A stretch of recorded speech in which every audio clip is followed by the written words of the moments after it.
ಮಕರ ಸಂಕ್ರಾಂತಿಯ ಆಚರಣೆಯನ್ನು ತಿಳಿಯೋಣ. ವೀಕ್ಷಕರಿಗೆ ನಮಸ್ಕಾರ. ಶ್ರೀ ಗುರು ಪರಂಪರಾ ಚಾನೆಲ್ಗೆ ಸ್ವಾಗತ. ಮಕರ ಸಂಕ್ರಾಂತಿಯಲ್ಲಿ ಶಾಸ್ತ್ರಗಳು ಕೆಲವು ವಿಧಿಗಳನ್ನು ಪಾಲಿಸಲು ಹೇಳುತ್ತವೆ. ಅವುಗಳ ಹಿಂದೆ ಇರುವ ಅರ್ಥವನ್ನು ಈಗ ತಿಳಿಯೋಣ. ಮೊದಲು ಸ್ನಾನ ಹಾಗೂ ಪೂಜೆ.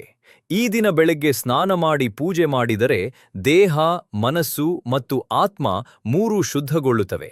ಎರಡನೆಯದು ಸೂರ್ಯನಿಗೆ ಅರ್ಘ್ಯ ಅರ್ಪಣೆ.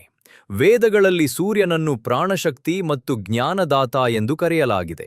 ಅರ್ಘ್ಯ ನೀಡುವುದು ಅಂದರೆ ಕೃತಜ್ಞತೆಯಿಂದ ಶಕ್ತಿಯನ್ನು ಸ್ವೀಕರಿಸುವುದು. ಮೂರನೆಯದು ಎಳ್ಳು ಬೆಲ್ಲ ಸೇವನೆ. ಎಳ್ಳು ದೇಹದ ಒಳಗಿನ ಚಳಿಯನ್ನು ಕಡಿಮೆ ಮಾಡುತ್ತದೆ. ಬೆಲ್ಲ ದೇಹಕ್ಕೆ ತಕ್ಷಣ ಶಕ್ತಿ ನೀಡುತ್ತದೆ.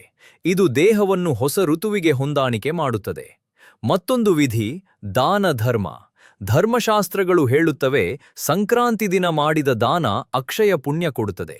ದಾನದಿಂದ ಮನಸ್ಸು ಶುದ್ಧವಾಗುತ್ತದೆ. ಮಕರ ಸಂಕ್ರಾಂತಿ ಒಂದು ಆತ್ಮಿಕ ಮತ್ತು ಮಾನಸಿಕ ಪುನರುಜ್ಜೀವನದ ದಿನ. ಶಾಸ್ತ್ರಾನುಸಾರ ಪೂಜೆ ಮತ್ತು ಸರಳ ಮಾರ್ಗದರ್ಶನಕ್ಕಾಗಿ ಶ್ರೀ ಗುರು ಪರಂಪರೆ ನಿಮ್ಮ ಜೊತೆಯಲ್ಲಿದೆ. ಕರೆ ಮಾಡಿ, ನಮ್ಮ ಚಾನೆಲ್ಗೆ ಸಬ್ಸ್ಕ್ರೈಬ್ ಮಾಡಿ.